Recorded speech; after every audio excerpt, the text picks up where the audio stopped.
Hey guys, welcome back. As many of you may already know, I caught this beautiful Solenopsis queen the other day, in the middle of winter.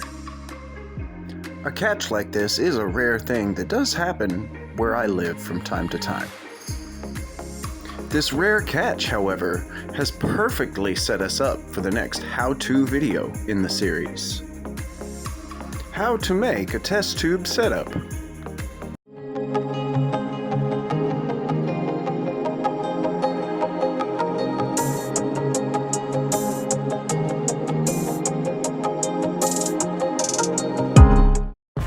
So here are a few items you will need to get started. A cotton ball, a test tube, a syringe full of purified water, and of course, your queen. Like I said, I caught this queen the other day while walking to my nearest convenience store. I could see something dark contrasting against the concrete. And sure enough, it was a queen ant, half frozen to death, but she was alive.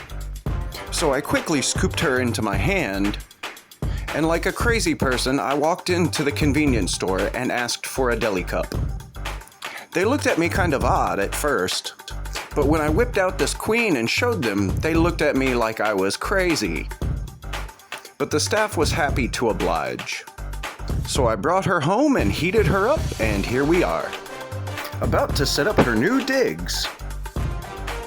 Remember guys, clean hands and purified water is always the best way to go about this. So you'll want to grab your syringe, carefully of course, because you don't want to poke yourself. You'll want to fill the test tube about halfway to provide enough humidity and drinkable water for your queen. So to about where I have my thumb placed. But if you overfill it, that's fine too. You can always just pour a little bit of water out. Right about there looks pretty good.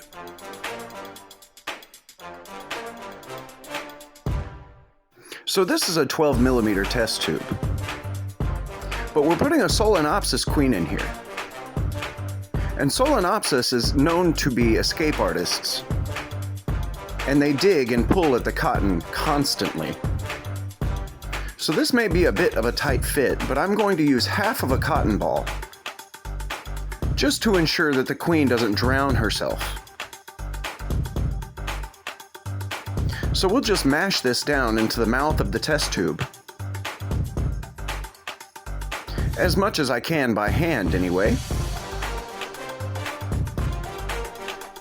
Once I've gotten it to this point and I can push it no longer with my fingers, I grab my tiny paintbrush.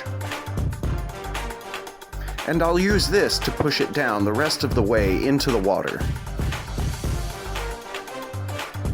Press it firmly to make sure the cotton is absorbing the water. And now you have set up a nice livable chamber for your queen. It might not look like much, but for her, it's perfect. So next, we'll grab our queen. Nope, let's put away the syringe first. And now we'll grab our queen. Let me try to get you a good shot of her now without the lid. Ah, she really is a beauty. She looks like she may be Invicta, though we do have a native species called S.Xyloni that is very similar. I'm just going to try and gently scoop her into the test tube. But with this queen being just a little bit bigger than a Fedole queen, it makes this task quite hard.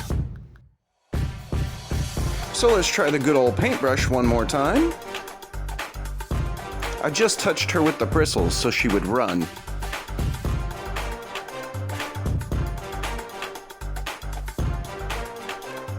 But again, she evades me because she's so good at flattening herself out in the corner. So I'll just dump her out here on the table and we'll go from there. So I've been ant keeping for 4 years now, And I can tell you that there are some instances that are still just madness. As in the situation we have now. Honestly though, sometimes it's easier just to let the queen walk onto your hand and then just scoop her into the test tube the way I'm doing here. It's a little bit more controlled madness when you're a few years in.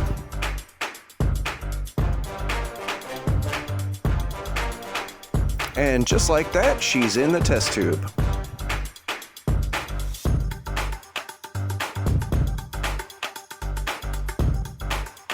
Now we'll grab the other piece of the cotton ball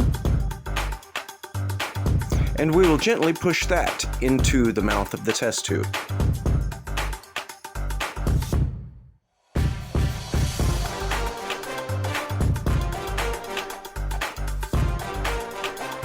And now I have a queen sealed in her fresh test tube setup. And now, on to our giveaway winner. Drum roll, please. I'm not the best with pronunciations, but I believe it is Has Ants. You've won! Please email me at the above address and we'll get this Os Ants nest out to you as soon as possible. And stay tuned, guys, for more giveaways in the future. And as always, thanks for watching.